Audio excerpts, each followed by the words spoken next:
Ένα στόχο, να δουλεύετε για το στόχο σας και να ακούτε πάντα τους προπονητές σας για να φτάσετε στο όνειρό σας που προφανώς είναι κάποια στιγμή να γίνετε κι εσείς και να ασχοληθείτε κι εσείς με το επαγγελματικό ποδόσφαιρο.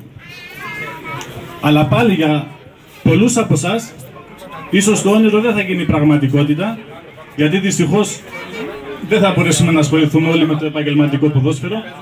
Οπότε και μια συμβουλή στους γονείς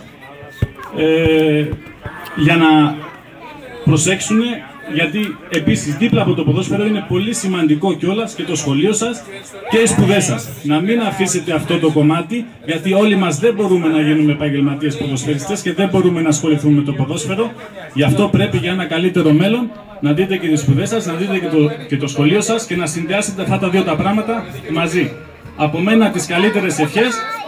Θα με ενημερώνει οι προπονητές σας εδώ πέρα όλοι για την πρόοδο και την πορεία σας στο μέλλον και ελπίζω ότι καλύτερο. Να είστε καλά και από μένα. Ευχαριστώ πολύ για την καλά. Λοιπόν, θα ξεκινήσουμε. Φυσικά από τα μικρότερα σε ηλικία αστέρια. Κάπα 5 ή αλλιώς Μπαμπίνι 3.